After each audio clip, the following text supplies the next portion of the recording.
We sell a lot of records, and records cost a lot of money. But what good is spending a lot of money if your records don't sound good because of dust and static electricity? That's why I recommend to all our customers the new record vacuum by Ronco. It's so easy to use. Just insert any size record, 33 1/3, 45s, 78s. The new record vacuum automatically vacuums away all the microdust particles that distort sound and can damage your needle. It also eliminates static electricity buildup. The record vacuum by Ronco protects your records and gives you all the quality sound you paid for. It makes this sound like this. For the price of a couple of albums, protect your records and prevent damage to your needle. If you want the best possible sound from all your records, get the new record vacuum by Ronco. In fact, buy 2 or 3. They really do make great Christmas gifts. And they're only $14.88. Available at Payless, MyMart, Newberry, and 7-Eleven, and Fred Meyer. The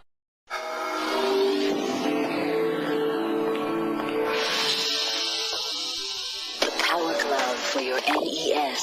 Now you and the games are one.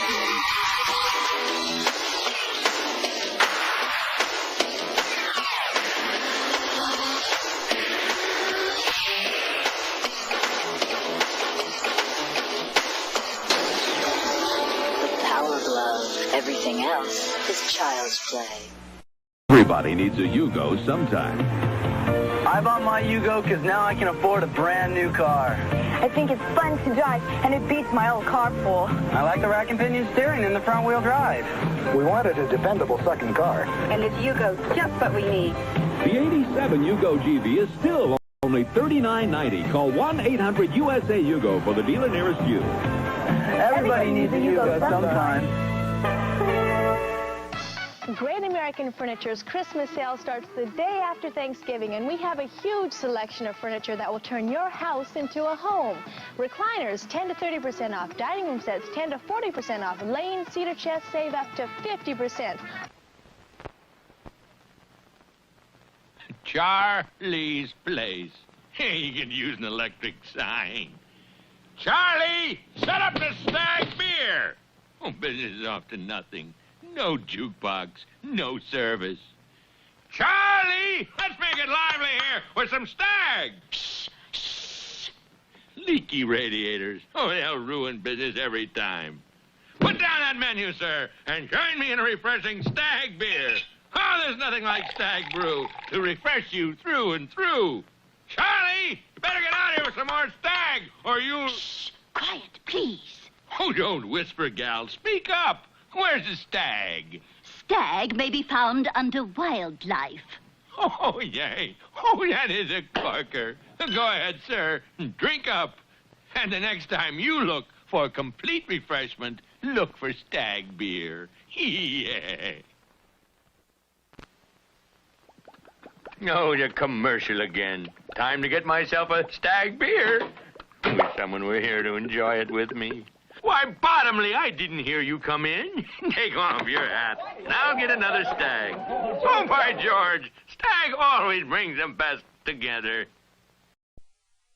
Back in the couch, go grab Grandma. Get the top spot, sit him right down. You're looking for something you ain't never seen before. You're looking for a home with a Loch Ness Monster, Roddy Piper. You're looking, say, grab the children, grab the women, tell the policemen, turn in their baggage. Because I'm coming to your living room, so bar the doors or I don't get into that. I'm Roddy Piper.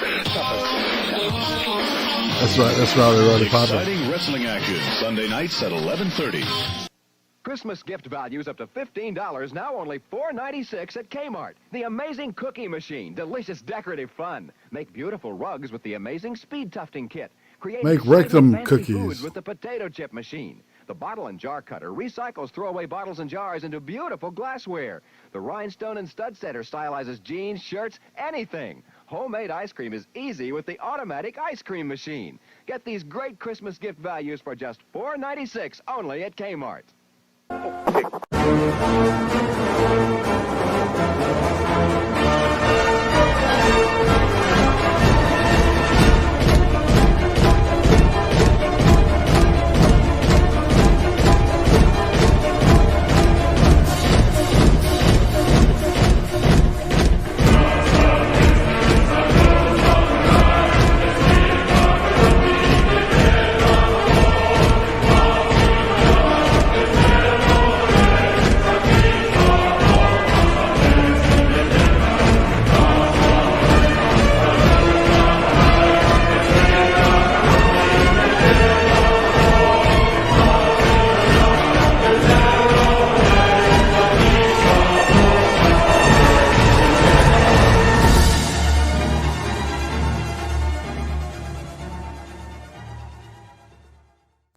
That's right, Cyberspace Cadets. That's right. It's Monday afternoon.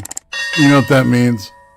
It's time for extra credit from the GULAG, or the SULAG, whatever you want to call it, with Becca Fairley. And this show has been released. Free at last. Free at last. Thank God Almighty, it's free at last. So. Yay, we're out of the SULAG. Yay. Say hello to people and don't say it in the chat, man. 50W Nil. That was awesome. Man, Aaron Bell was great yesterday. So that was a great interview. Great pickup. Yeah, it was. I trust my gut every time it works. Clockwork Rex, what's up? I have not met you, but I'm meeting you now, and I like it. Mason Lopez. What? What? I said Rex is a good guy. Good. Good deal. Well, Becca vouches for you, man. All right, I'll take it. Slender Bob. Yeah, man, we were talking about the Ramones earlier and how they're like all not with us anymore. And, you know, that's kind of where we all end up. You know, we come out of the great nothing and we go back to the great nothing. Or do we? Or is there more? We get into a deep discussion like that on a different show.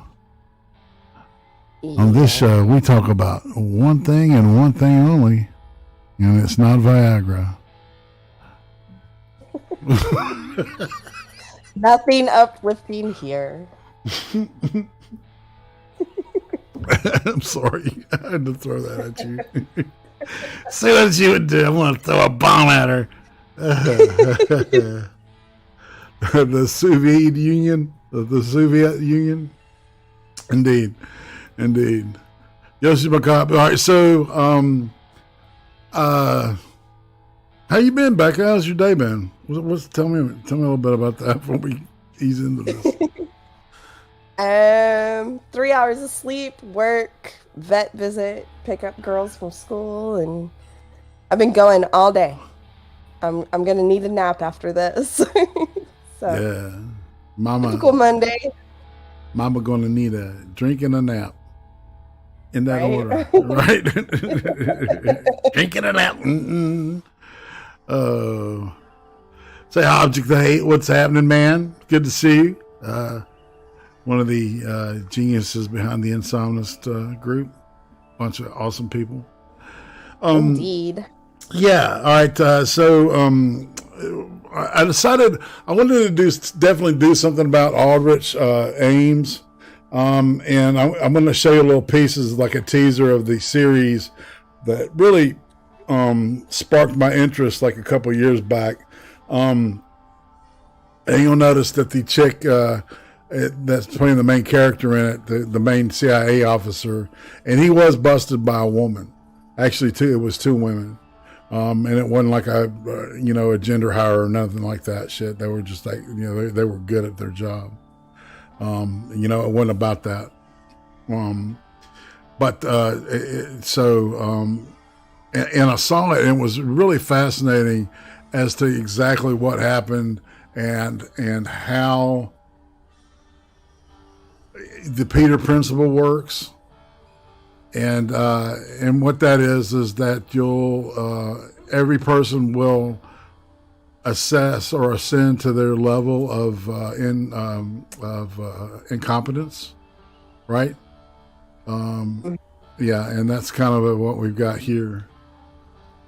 Uzi was acting a little weird. I don't know what that was about, but I love her anyway. Yeah, I was telling Becca she's got my testicles in a Dixie cup in her purse. It's true. Help me.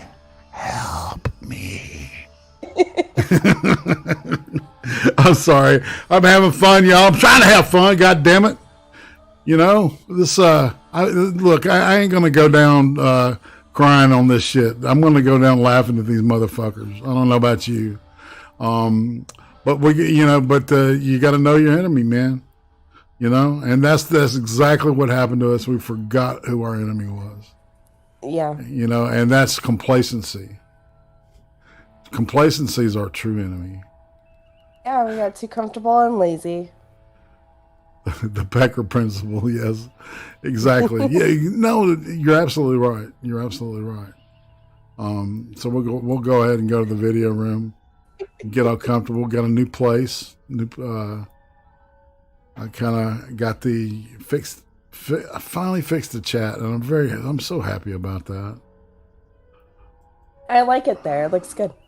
Yeah, it might help us with the, you know what? Yeah. The algo. So maybe, yeah. All right, so and hopefully everything's like kosher with this video too. I actually put something together. I to be honest, I didn't take a lot of time today. I had a rough morning waking up. It's just, God damn it, Irate. All right, Uzi, that's right. Now I'm in trouble. Aww. Maybe she'll use the nightstick on me this time. And hurt me real, real bad. Like it says in the song. Oh, she got me under pressure. That's ZZ Top, y'all. If you don't know, you should jam on some ZZ Top before you die. That reminds me of a phrase we had in my friend in high school. You think you're hot shit in a martini glass, but you're just a cold turd in a Dixie cup.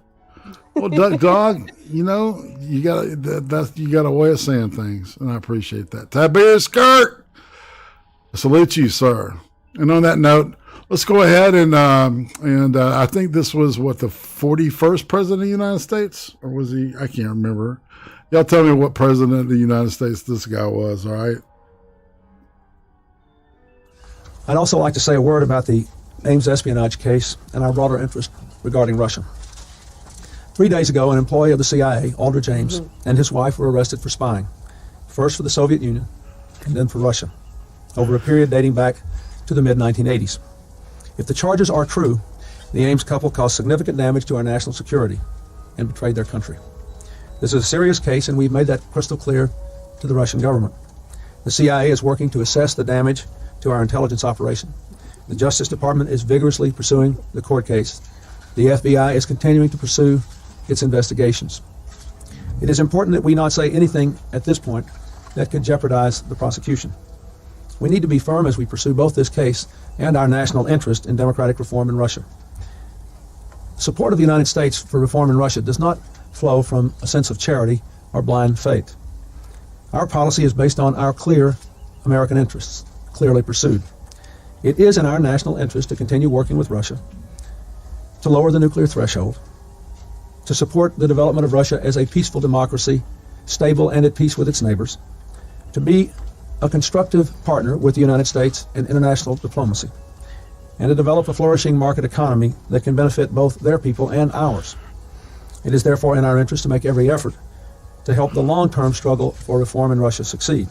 In addition, William Hood will be with us. He's a former CIA official who will be here to talk about the arrest today of Aldrich Ames, who has been accused of spying for the Soviet Union. Mr. Ames is a CIA official. We begin with Philip Hyman. He was until recently Deputy Attorney General under Janet Reno. He served in the Department of Justice in 4 previous administrations. He was a Harvard law professor for 12 years. But 3 weeks ago, he resigned, citing a lack of chemistry with Attorney General Reno. He has sharp criticism for the new Senate crime bill and fears that administration crime policy is more tough than smart. He joins me now via satellite from Washington. Mr. Hyman, I'm pleased to have you here. Welcome to our broadcast. Yeah, before he talks, it's like, boy, he dodged a bullet, didn't he? He knew when to get when the getting was good. Thank you, Charlie. It's a pleasure to be here. Let me begin. As everyone knows, the FBI reports to the Justice Department and to the Attorney General. What can you tell me about the arrest of Aldrich Ames? I really shouldn't tell you much, and so I won't. An arrest is followed by a trial, and a trial shouldn't be prejudiced by anybody who was involved in the investigation talking about it beforehand. But it seems to me a significant case and a very major investigation. A couple of questions, and I understand the notion of making sure that whatever happens there is a fair trial for Mr. Ames if it comes to that, and your responsibility and obligation to that end. But has this been a lengthy investigation? How long has it been underway? I don't know exactly how long, but yes, it's been a long investigation. And what will Mr. Ames be accused of? We'll have to see that, but I assume it'll be espionage. Yeah. Tonight, we are going to take you inside a real-life spy scandal. You're about to meet the mom who helped bring down perhaps the worst traitor in CIA history. Her story has inspired... And this is when they were publicizing the miniseries that came out. I think it's a 4 or 6 part miniseries that came out on ABC. You can't find it. It was really weird. ABC ran like the first 2 episodes of it, and then ran the last 4 on a Saturday evening. Like when nobody watches TV. Yeah. They wanted to get this shit gone. And it's really good. That's what's really pissed me off about it. And I may finagle a way to where maybe, I don't know, maybe we can... A new ABC miniseries. So how did she do it? What you are watching is inspired by real-life events, one of the worst acts of treason in American history.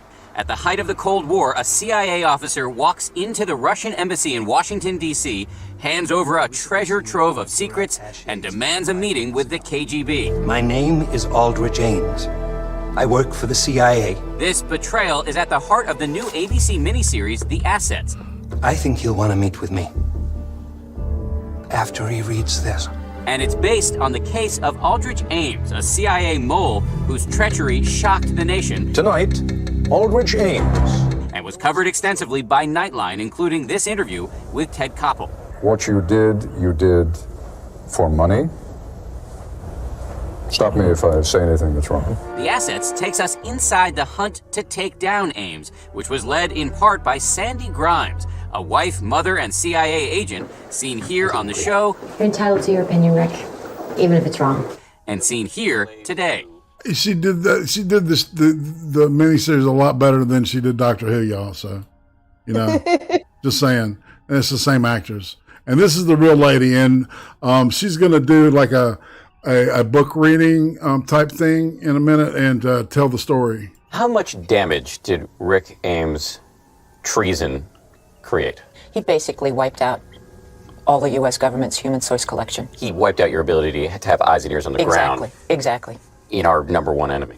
Exactly. Sandy Grimes first met Aldrich Ames, who everyone called Rick, in the early 1970s when they were both young agents and in the same carpool. Rick was very pleasant, bright, a little arrogant. At the time, Sandy had an extremely sensitive job, helping to manage the CIA's relationship with the agency's crown jewel, a spy named General Dmitry Polyakov, codenamed Top Hat, the highest-ranking Soviet officer ever recruited. Even though Grimes never actually met the general, she spent so long on his case that she felt he was her best friend. These were human beings, and you took it upon yourself to keep them alive. Why did he volunteer to help us? He believed that the United States and its leaders were weak, that we didn't understand how dangerous the Soviets were. Polyakov was a man who balanced his dangerous espionage work with a tender home life.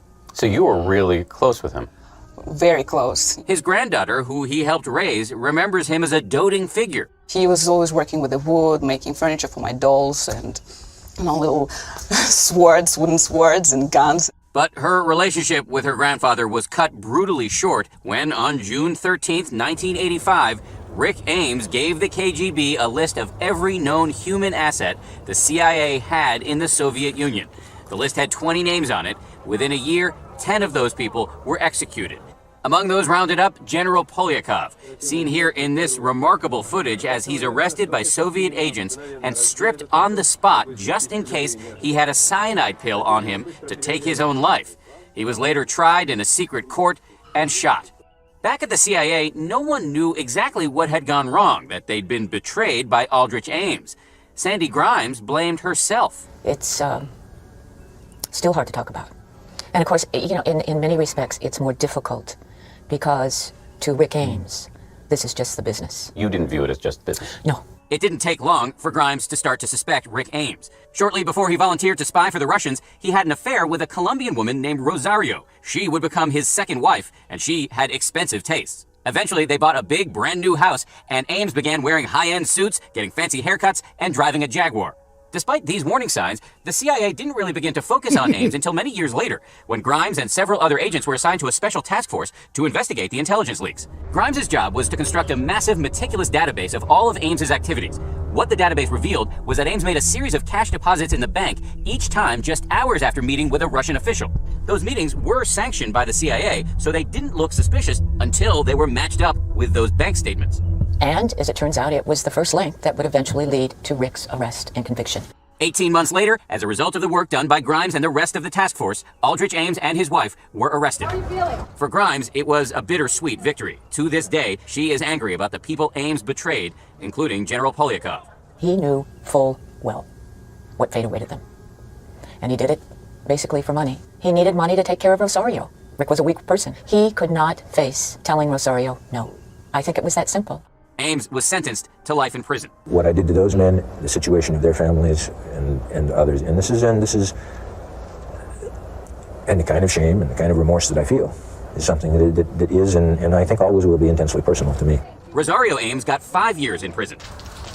When the FBI raided their home, they found 150 boxes of pantyhose that had never even been opened and designer dresses that had never been worn, still hanging in the closet. Rosario insisted she only knew about her husband's treason for the last 18 months. Yeah, high maintenance bitch, Colombian, hot-blooded, not enough money, this is not nice enough.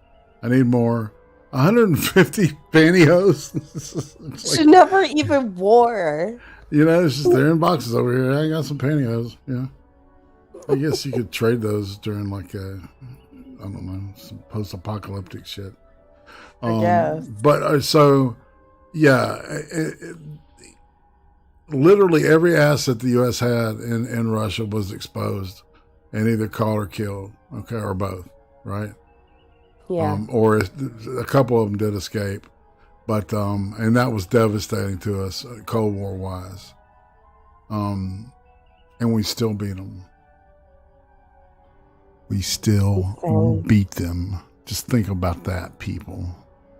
USA. That's right. All right, we'll keep rolling, and then it's going to go to her reading at the. I tried to clean the audio up on it, so y'all tell me.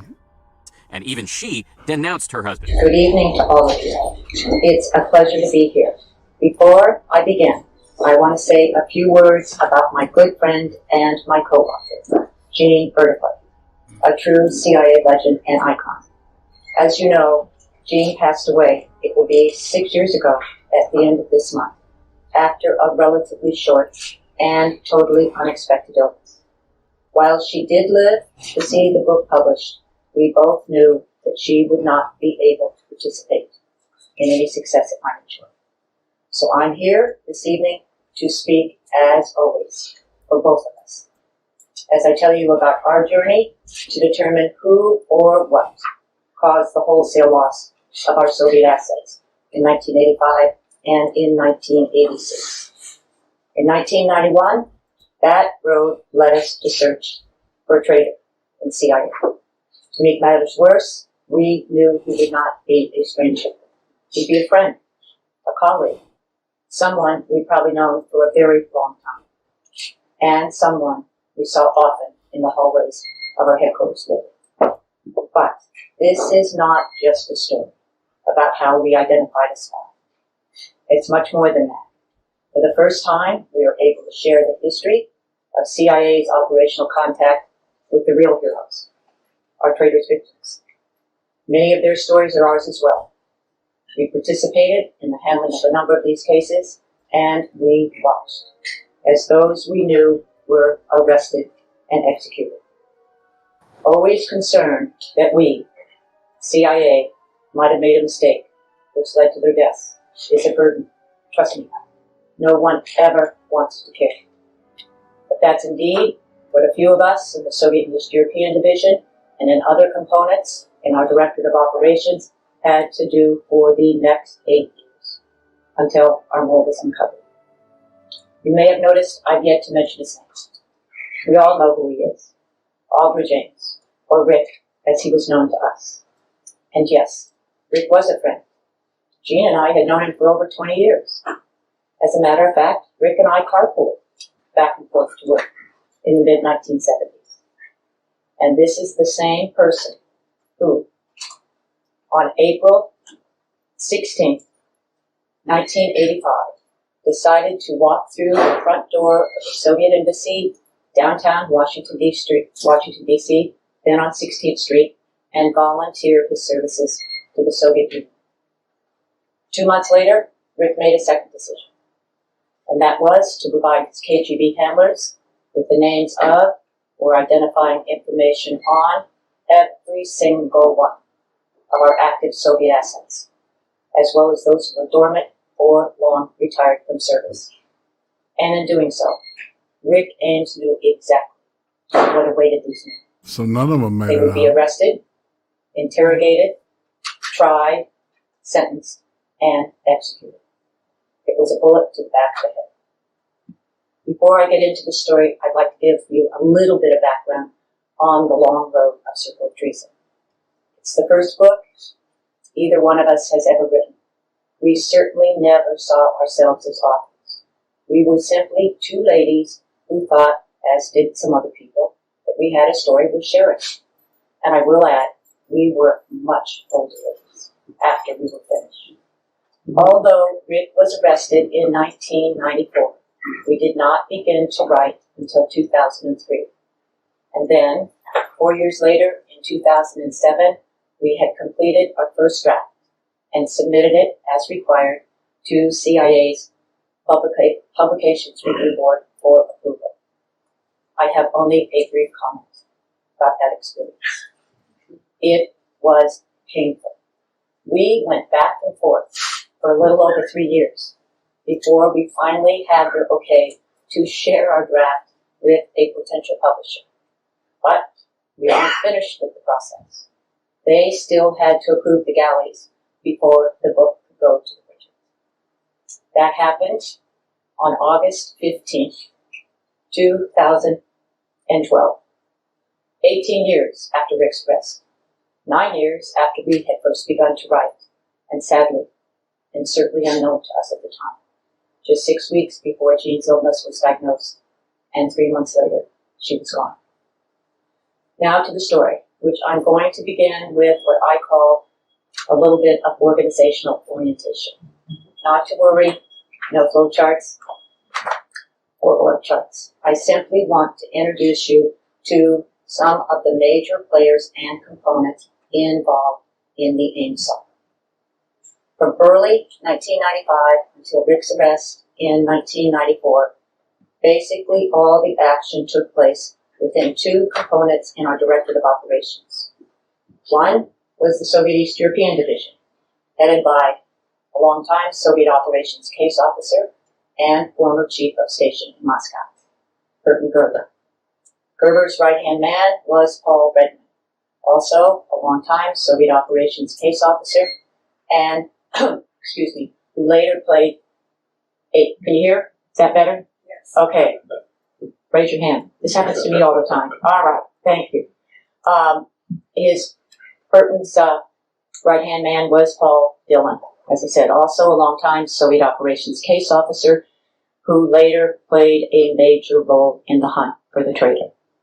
The second component was the Counterintelligence Center, also headed by a long-time Soviet Operations Case Officer and former Moscow Station Chief, the late Gus Hathaway.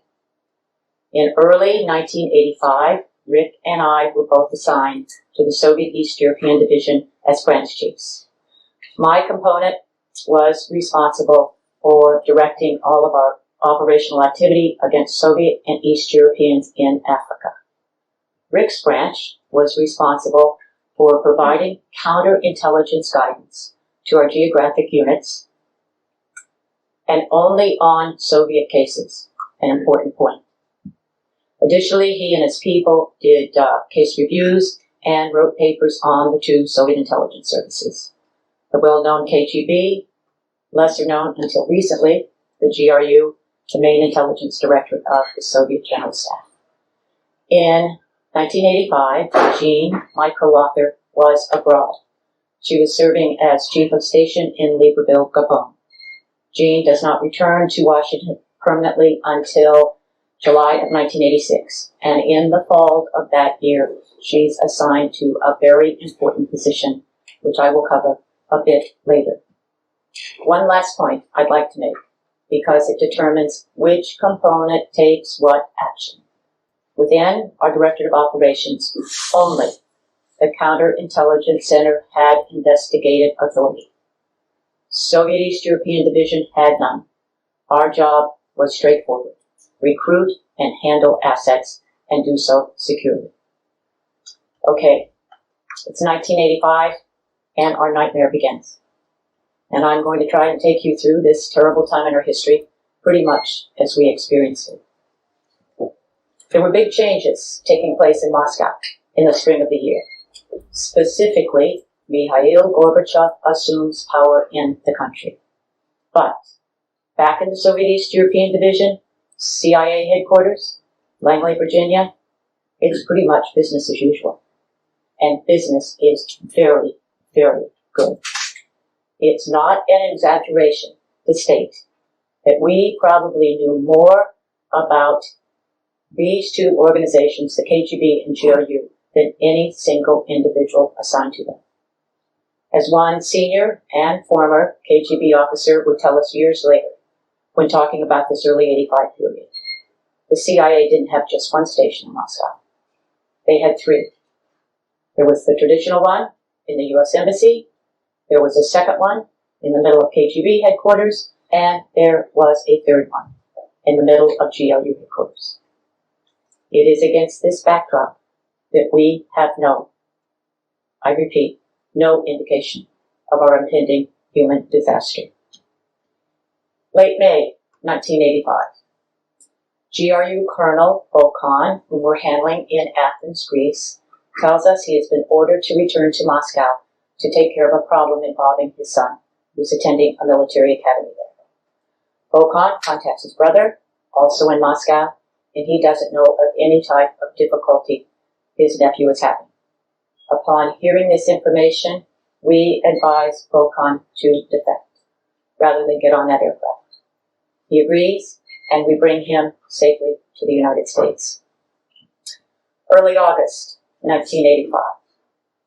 KGB Colonel and Counterintelligence Officer Paul Estu is arrested in Moscow during a home raid from Lagos, Nigeria, where we are meeting with him. And this one is personal. It's my branch that's responsible for handling this operation and ensuring his safety. Additionally, Polish Dukes and my association went back 11 years earlier to Kathmandu, Nepal, where he agreed to work for us and where I was fortunate to be able to support the operation for an extended period. Late August 1985, GRU officer Smetana is arrested in Moscow, also during a home raid. In this case, we are meeting with him in Lisbon, Portugal.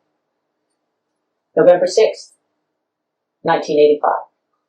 KGB Scientific and Technical Officer Martina, who's assigned to the embassy here in Washington, D.C., and who is handled jointly by the FBI and CIA, boards a Aeroflot flight at Dulles Airport, bound for Moscow. It's anticipated that this is going to be a short trip for Martina, over and back, since he is serving as one of the KGB escort officers for our famous or infamous KGB redefector, Vitaly Yurchenko, who's on the plane.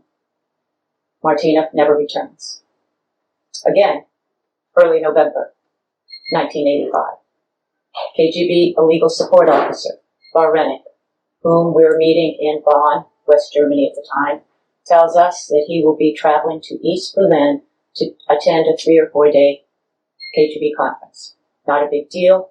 He'll be back in time for our next scheduled contact. That's the last time we see Barenik. 1986. The losses continue. March. Our Moscow station officer, Mike Sellers, is ambushed on his way to meet with our Moscow City Directorate asset, Morozov. Early June 1986, as best as we can tell. GRU Colonel Vasilyev is arrested in Moscow, where we were handling him. Our last scheduled contact was a dead drop exchange in December of 1985. There were no security issues. Additionally, we had previously handled the case in Budapest, Hungary, and he was assigned there. Again, a denied area at the time. Again, no security issues. July 7th, 1986. GRU General Polyakov is arrested in Moscow 1 day after his 65th birthday. The general, who is retired from the GRU, is the highest-ranking Soviet intelligence officer this country has ever handled. We had over a 20-year history with him. He was known as our crown jewel. And this one is very, very personal. More than half of my 26-year career with the CIA was intertwined with this operation, beginning from the second month after I joined the agency as a 21-year-old recent college graduate who didn't have a clue about the world as well. And sadly, I have to go into 1987. KGB Colonel Peguzov is arrested in Moscow, and we had been out of touch with him since 1978, when he left Jakarta, Indonesia, on permanent reassignment to the Soviet Union. With the exception of GRU Colonel Volkan, whom we brought from Athens to the U.S., every single one of the individuals I've named, every one of them, was executed. By the end of 1985, not 1986, and certainly not 1987. And remember, she said, right, in that other interview that the reason Polyakov had decided to flip and give us information was because he thought we were being naive and we were a soft target. And he wanted us to be, and I said we won that war, but, it set us up perfectly for China to pick up right where they left off. And I mean, it's like we've got fucking, congressmen that are obviously in bed, literally, with the Chinese spy. And we're not doing jack shit about it, And these Russians were, being dropped left and right for treason. Because, I mean, that's really what you do when you're a spy is you convince another person to commit treason for their country. So we're listening to more of this. I just wanted to interject that, that he saw us as a soft target. And you know what? Listen, next week I've got a little thing about Polyakov himself. We could look at the information that he gave us over that time. Well, that would be interesting. It would, wouldn't it? All right. Yep.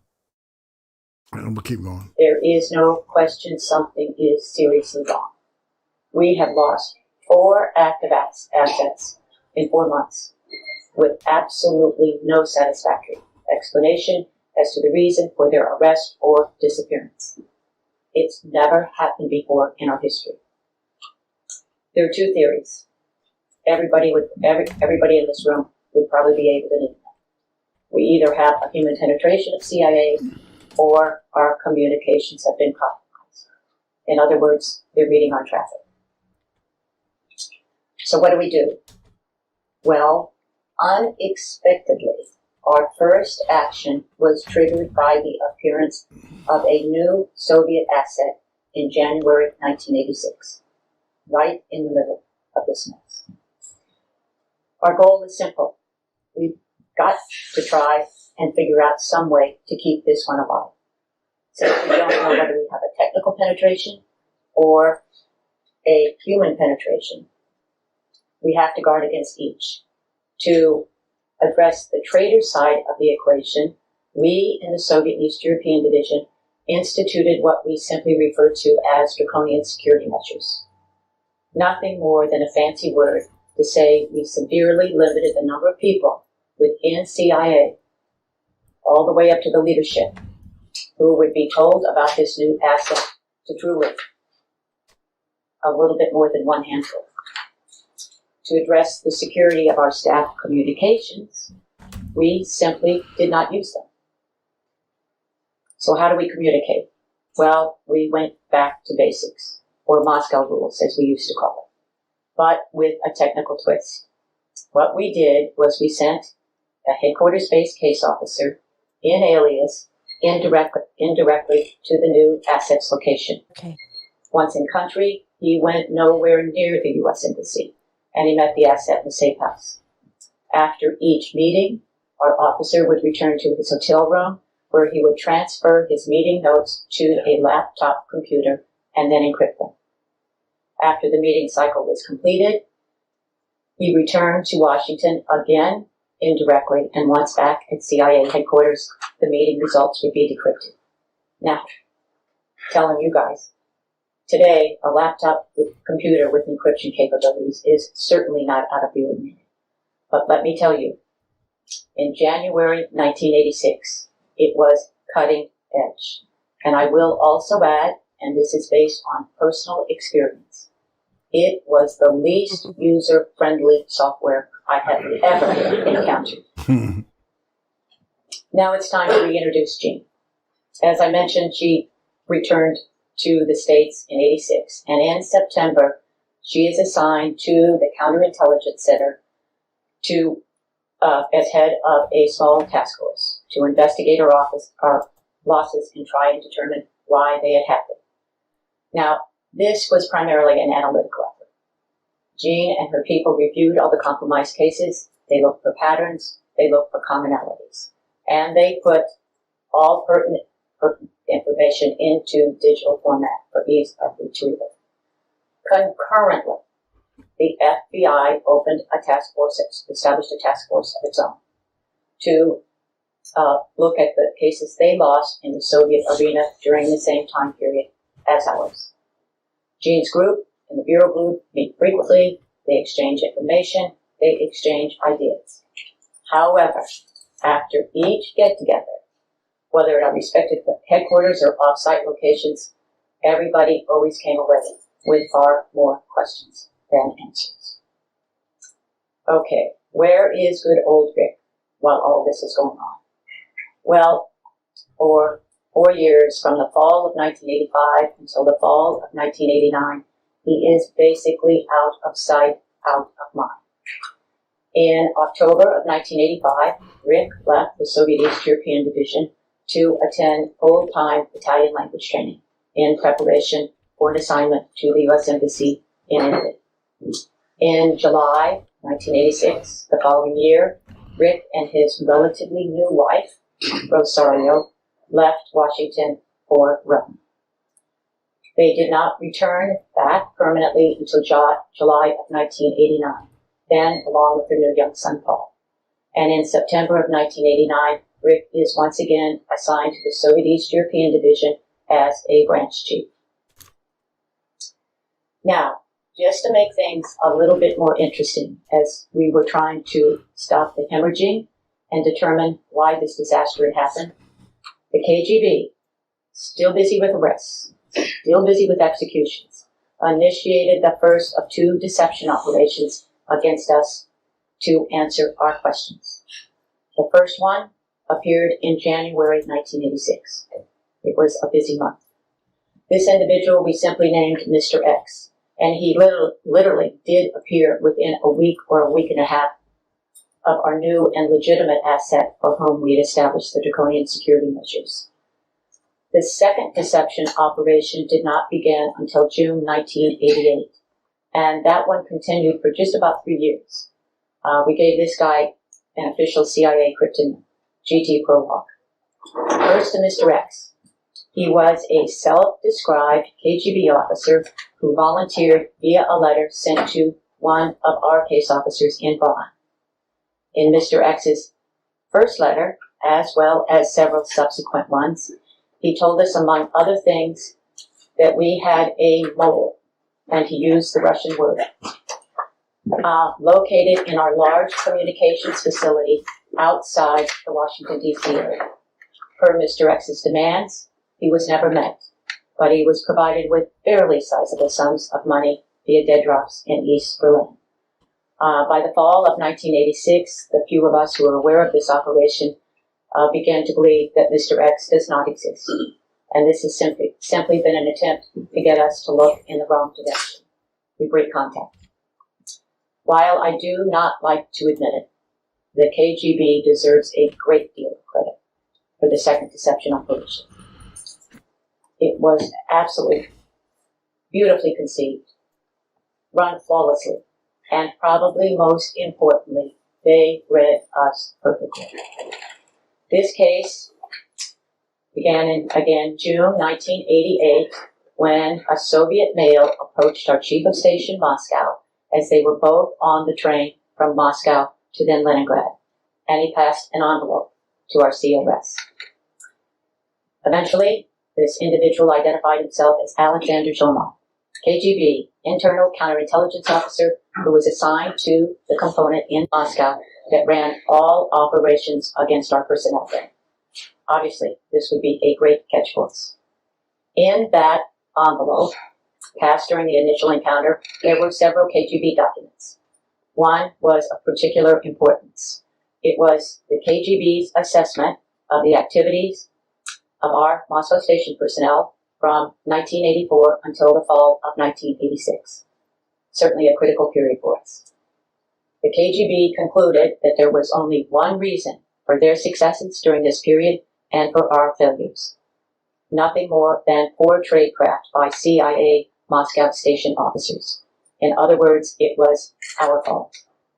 Now, what does Mr. Zhomov want in return for his continued cooperation? He's got two requests. As might be expected, he wanted money. Large sums of money. His second request, not an everyday occurrence, but it did have a bit of a surprising twist. He wanted our assistance in leaving the Soviet Union, but only when he told us he was ready to go. Before too long, Jean and I began to believe that Mr. Zhomov was probably nothing more than the son of Mr. X, and that this had been a KGB-controlled operation since its inception. However, despite many tries over the next couple of years, we are unable to convince the leadership of the Soviet East European Division that we've been had. And the exfiltration of Zhomov went forward once he told us he was ready to go. As Jean and I expected, Zhomov was a no-show at the pickup point. But he did send us a message. He told us our plan was simply too dangerous and he would have to break contact. So what do we lose here, other than our professional pride? We lost plenty. We gave Zhomov a great deal of money, which found its way into the KGB treasury. We also gave the KGB our plans for exfiltrating our assets from the Soviet Union. And for good measure, we threw in a valid U.S. passport. And, again unknown to us at the time, our participation in this operation resulted in the rapid rise of Mr. Zhomov to the highest ranks of the KGB. So here we are. It's the end of the Zhomov case, early 1991, and we are no closer to determining what happened to those cases in 85 and in 86 than we were then. This is despite the work of Jean's original task force as well as her subsequent investigative unit. It's also not to say that there weren't leads. There were plenty of them. Each was fully investigated and each was discarded. That's the bad news. But there was some good news. Remember those draconian security measures the Soviet East European Division put into effect in January 1986? They had worked. We had not lost a single new asset since that time, and their numbers had continued to increase. We were once again back in the business of collecting human source reporting on the Soviet Union. That success, however, led some senior officers, not a lot, but some, to conclude that whatever happened in the mid-80s obviously no longer existed, wasn't affecting our current operations, and to these same individuals, while it might be nice to know the answer, it was of historical interest only. How long they were. Fortunately, not everyone was in the history camp. Jean, in particular, was one of those. She was facing mandatory retirement the following year at the end of 1992, and she still felt guilty that she had not been able to solve our problem. And Jean wanted to spend the rest of her time until retirement taking one more look at the mystery. Now, Jean viewed this as a solitary effort, but that was soon to change. Enter a gentleman, and I'm using the word loosely, named Paul Redman, dear friend, newly arrived deputy chief of the Counterintelligence Center.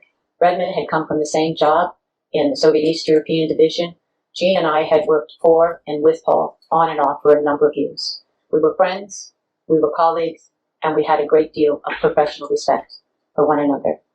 Shortly after Redmond's arrival in the Counterintelligence Center, he and Jean went to FBI headquarters to discuss a sensitive matter, totally unrelated to our mutual losses in the mid-'80s. After the conclusion of the official business, Redmond just happened to mention Jean was going to take another look at the old problem. The Bureau asked if they could join the effort. We said, sure, why not? That same afternoon, I received a phone call from Paul. He knew I was planning on resigning from the CIA and that only an opportunity to determine why we had lost General Polyakov and Colonel Polishchuk would keep me working. I immediately said yes, left the Soviet East European Division, joined Jean and Paul in the Counterintelligence Center. Approximately 2 months later, our two FBI colleagues arrived. Special Agent Jim Holt, Soviet Analyst Jim Milburn. As an aside here, Holt had some real skin in this game. He happened to be the FBI case officer on our joint operation involving Martina, who was one of those who was assassinated. Later, we added officially a fifth member to our team, young CIA Office of Security employee named Dan Payne. And Dan was an extremely valuable addition.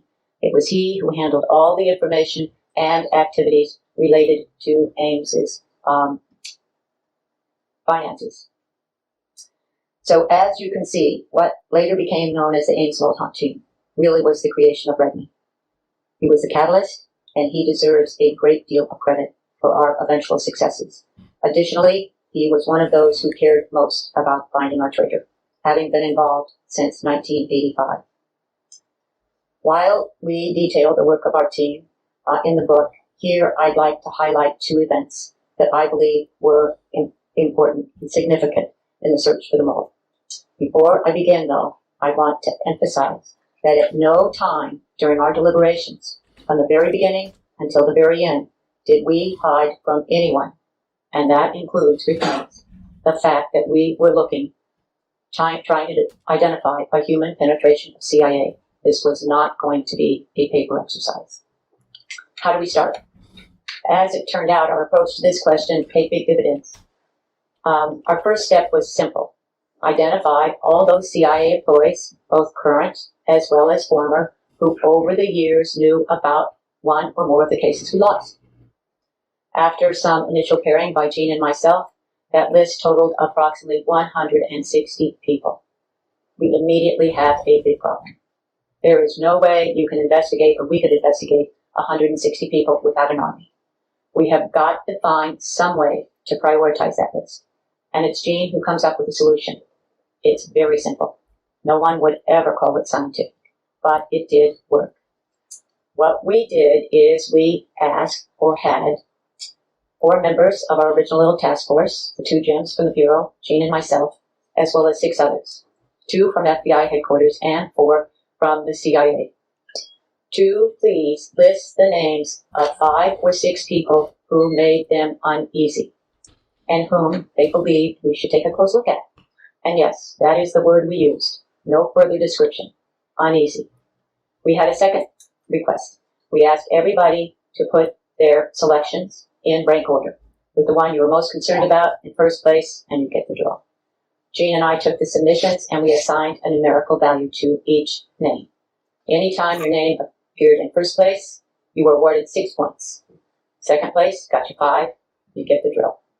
We totaled the points, and in hindsight, what a shock. Can you guess who won this contest?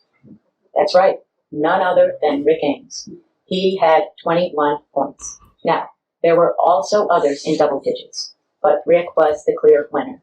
And here I am going to pause, I'm going to toot my own horn, and I'm going to quote Jean. And this is a typical Jean expression.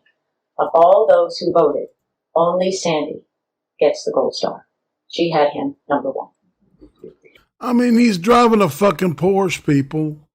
Hello. He didn't hide it. Right? He did not hide it. It's not like he's pulling money out of his butt. Now, I do want to admit, let everybody know, we didn't ignore the remainder on our original list of 160.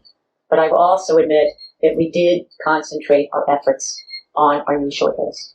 And eventually, Rick became our primary focus. Second, was there a eureka moment in the hunt for the traitor? Yes, there was. And it happened one morning in early August 1992, a little over a year after our task force had been formed. By this time, our efforts were focused on Ames. Dan Payne had been tasked with he had developed a spreadsheet with all the information he had collected on Rick's finances. I had been given the task to develop a chronology of all the information we had on Rick's activities and whereabouts from 1984 until the then present. It was a document that later turned out to be over 500 pages, text searchable, absolutely mind-numbing to compile. But it did turn out to be a valuable investigative tool. In my research, I came across information that in 1985, Rick, in alias, was attempting to develop a Soviet arms control specialist named Chubakin, who was assigned to the embassy here. Now, Chubakin was just who he said he was, arms control specialist. He was not a KGB officer, he was not a GRU officer, and he was not a KGB agent. Additionally, Rick's participation in this activity was not out of the ordinary. In those days, the Bureau simply had insufficient manpower to cover the target. And often, CIA, Soviet East European Division case officers, in between their overseas assignments, would volunteer to help the Bureau out. That's what Rick was doing. His contacts with Chubakin, or attempted contacts, often were approved by both organizations and reported to both organizations. Again, nothing out of the ordinary. I simply added the information to the chronology. But that early August 1992 morning, Dan Payne received a package of information from one of the local Virginia banks where Rick and Rosario had a checking account. In that envelope, there were 3 cash deposit slips signed by Ames. Now, just a reminder here, Rick volunteered on April 16th, 1985. The first deposit slip Dan passes me is dated May 18th, 1985. On this occasion, Rick deposits $9,000 in cash to this checking account. As I'm typing the information into the chronology, I just glanced at the line above. Wow, what a coincidence. The day before, on May 17th, he had lunch with Chubakin. Next deposit slip is dated July 5th, 1985. On this occasion, Rick deposits $5,000 in cash. Obviously, July 4th, the day before, government holiday, the banks are closed. That year, the banks were also closed on July 3rd.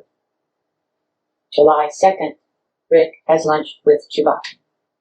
The third and final deposit slip we had at that time was dated July 31st, 1985. Rick deposits $8,500 in cash. That very same day, he had lunch with Chubakin. Well, that's it for Sandy, or as Gene always called it, my epiphany. I shared the correlation I had found with Gene, with the 2 Jims from the Bureau, and with Dan. And I headed down the hallway to tell Redmond. And here I will again pause, and I will apologize in advance for my remarks. They were not particularly ladylike. Anyway, I walk into Redmond's office, I close the door, and before he can say a word, I simply state, it does not take a rocket scientist to see what's going on here. Rick is a damn Soviet spy. Now, I will add that Redmond and I are still arguing over my exact words. But that's not unusual, and it's not important. What is important here is this was the first link that would lead to Rick's arrest and conviction. It was cash. It was after meetings with a Soviet national. We finally had a Soviet connection. And in each case, his deposits were below the $10,000 reporting limit that the feds had placed on the banks. In other words, Rick was structuring his deposits. And finally, were Gene and I ever afraid that Rick Ames was going to get away with treason? You bet we were. And it happened in early 1993, as our task force was drawing to a close. A couple of months earlier, December of 93, FBI analyst Jim Milburn was tasked with drawing up our final report. We were turning everything over to the FBI. And while Gene and I certainly had a great deal of input in this report, the final wording was not under our control. Additionally, this was not a CIA document. It was an FBI document. FBI headquarters issued their final report in March of 1993. And as we understood it, it did not name Rick Ames as our primary suspect. It did, however, include his name on a short list of other potential ones. As you might guess, this was more than a difficult time for us. We were absolutely convinced that Rick Ames was our traitor, and that the analysis and information proved that to be correct. However, we now knew that the FBI did not share that, and would continue to focus on the others on the new shortlist. We simply saw Rick falling into a bureaucratic hole, where he would remain and never be held accountable for the lives he took. To compound the situation, Rick Ames was eligible to retire from the CIA. And knowing him as well as we did, we could easily see Rick saying, to heck with all this. I've got plenty of money. Leave the U.S. permanently, along with Rosario and young son Paul, where they had property, where all of her relatives lived, and where we would never be able to touch him. Luckily, though, and I use the word luckily, and I'm going to choose my words very carefully here. In 1993, additional information became available. It did not identify Rick Ames as a traitor, but it certainly pointed in his direction. Most importantly, it forced the FBI to open a full-scale investigation of Rick Ames, to include all means of electronic surveillance at their disposal. About a year later, February 21st, President's Day, government holiday, an FBI team arrested Rick around the corner from his home in Arlington as he was on his way to CIA headquarters to respond to an incoming cable. My guess, the cable did not exist. It was simply a ruse to get him out of the house. A short time later, his wife, Rosario, was arrested at their home. Eventually, they both pled guilty to espionage. Rosario was sentenced to 6 years, 5 of which she served in a federal facility in Danbury, Connecticut. Upon her release, she was stripped of her U.S. citizenship and deported to Colombia. Rosario was a naturalized citizen, which was one of CIA's requirements that she had to fulfill before she could marry Ames. Rick was sentenced to life. He initially was sent to the federal penitentiary in Allenwood, Pennsylvania, where he remained until about 2.5, maybe 3 years ago, when he was transferred from Allenwood to the federal penitentiary in Terre Haute, Indiana, where he will presumably spend the rest of his natural life. I'd like to leave you with one final thought. As I mentioned very early, the real heroes are our dead assets. Quite frankly, Gene and I would never have sought to have published Circle of Treason if CIA's review board had not allowed us to tell their stories in what we considered sufficient detail. As citizens, none of us should ever forget when these brave men agreed to work for the United States government, they put their lives in our hands. And we, CIA, as your representatives, failed them. We could never repay them for their sacrifices, or think about it, their families for their losses. But we did owe each and every single one an answer as to why this horrible thing had happened. We could do nothing less. And lastly, I want to thank you for your attention, and I will be glad to answer any questions you might have.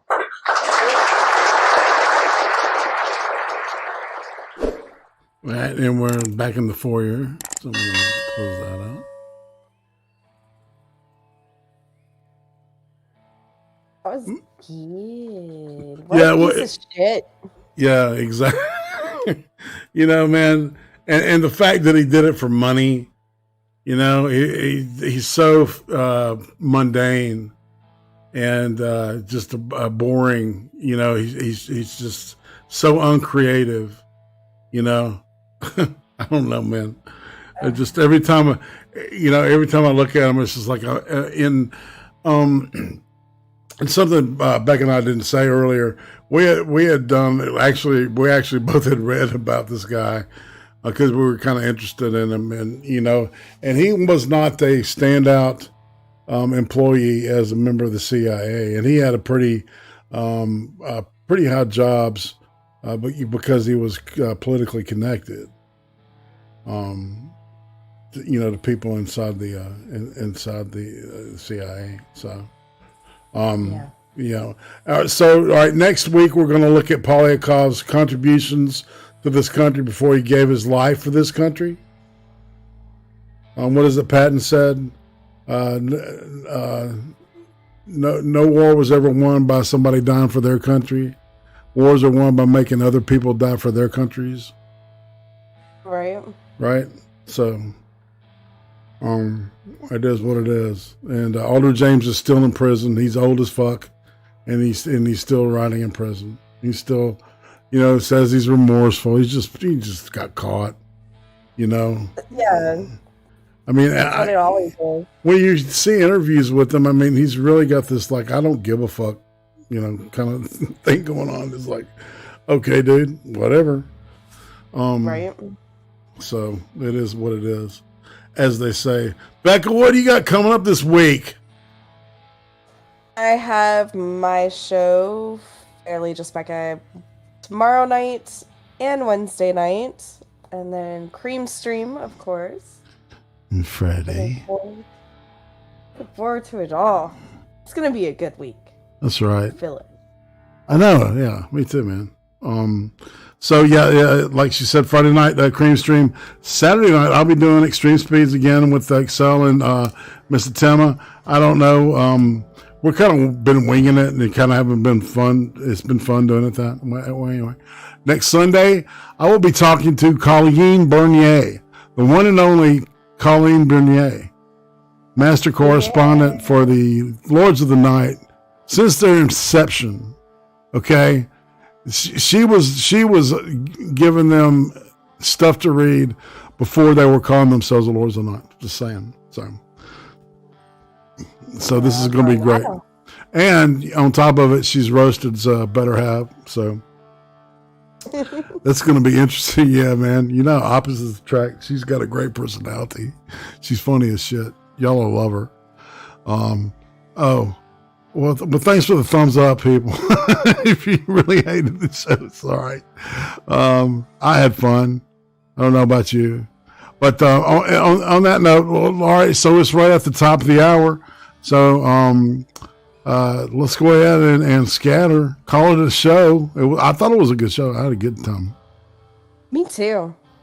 And, I'm looking forward to next week. Hey, yes. Some more Polyakov. You excited? I am. All right. Well, on that note, let's get out of here. You ready? Bye, guys. I'm ready.